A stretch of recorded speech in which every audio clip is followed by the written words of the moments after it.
Bueno, ahora vamos a hablar sobre el romanticismo, un periodo que abarca más o menos todo el siglo XIX, y en música más o menos comenzará a partir de 1820 y terminará en el año 1900. Esto es un periodo caracterizado, como en el resto de las artes, por la exaltación de los sentimientos y buscar compartir esos sentimientos con el público y mostrarlos. Y esto en la música no va a ser menos. Este periodo comienza cuando Beethoven, debido a su sordera, comienza a hacer una música más oscura, eh, y que en esto va a mostrar más sus sentimientos ya, muy que Beethoven se siente mal con su vida debido a a su sordera, que no se siente bien en el mundo debido a que se siente aislado.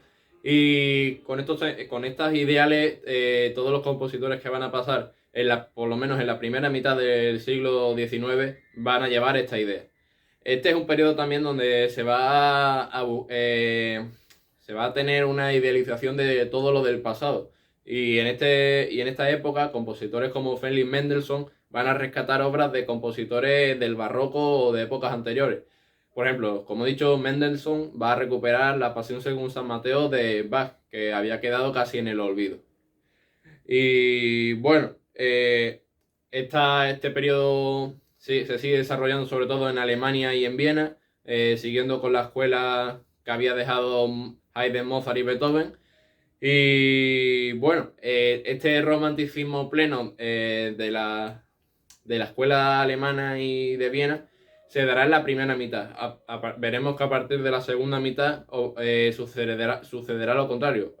Aparecerá una oposición a este romanticismo centralizado en Alemania y Austria, y aparecerán los nacionalismos de los países, sobre todo los que están en los extremos de Europa. Y bueno, iré hablando de los compositores principales de estos nacionalismos. Empezando por la primera mitad del siglo XIX, destacan compositores como Schubert, Liszt, Mendelssohn, Chopin, Schumann, Wagner, Verdi, Brahms.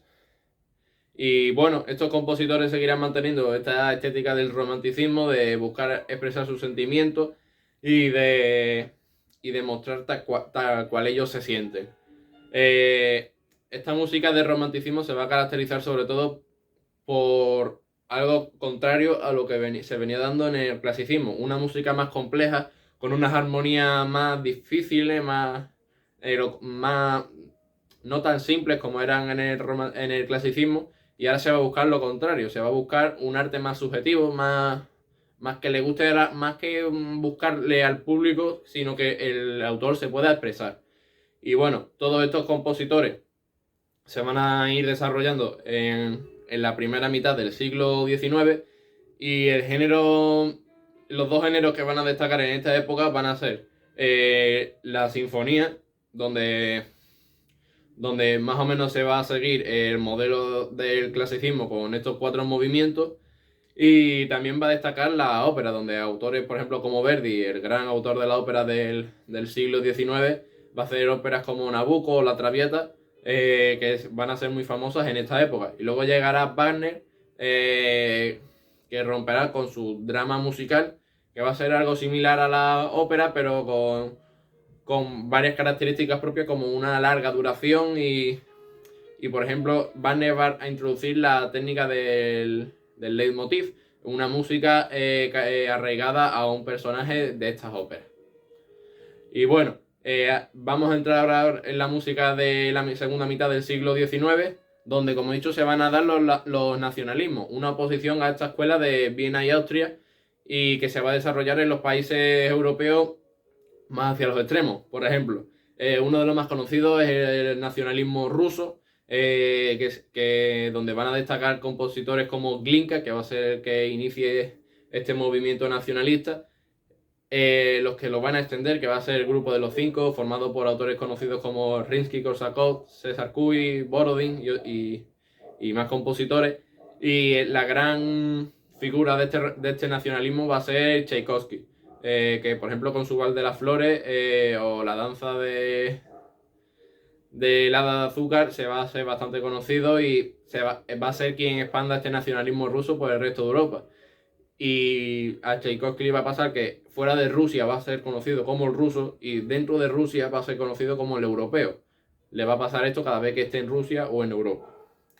Otro gran nacionalismo que se da en este momento es el de Chequia, donde destacan compositores como Smetana, Bela Bartók o Dvořák, muy famoso por su Sinfonía del Nuevo Mundo, que ha sido utilizada para infinidad de películas y que más o menos nos recuerdan a una banda sonora debido a su música, inspirada más o menos en un viaje que hizo Dvořák a los Estados Unidos. Otro gran nacionalismo es el nacionalismo escandinavo, donde destacan autores como Grieg, famoso por su suite de Peer Gynt, en especial La Mañana, Nielsen o Sibelius. En Inglaterra también tenemos otro nacionalismo, donde destaca Holst, conocido por su obra Los Planetas. Destaca Francia con autores como Saint-Saëns, autor del Carnaval de los Animales, o sonatas muy conocidas como la de clarinete y piano. Y en España también vamos a tener un nacionalismo caracterizado por el folclore típico español que se estaba dando y los instrumentos típicos. Entonces los compositores como Falla, Albéniz, Granados, Turina introducirán estos rasgos característicos españoles en la música. Y esto sucederá con todos los países. Todos los países incluirán folclore típico de estos lugares en su música para como dar oposición a estos cánones que venían dirigidos desde Alemania y Austria.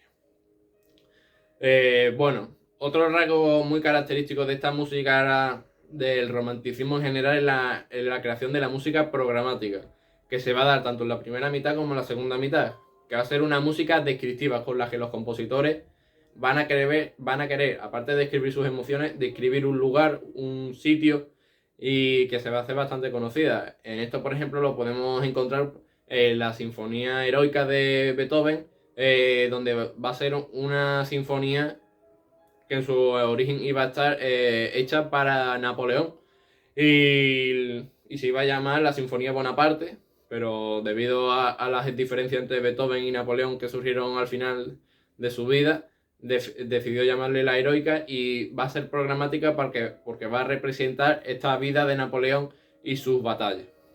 Y bueno, esto es todo del romanticismo. Ahora os dejo con un primer movimiento de sinfonía que he creado para orquesta. Y bueno, espero que os guste.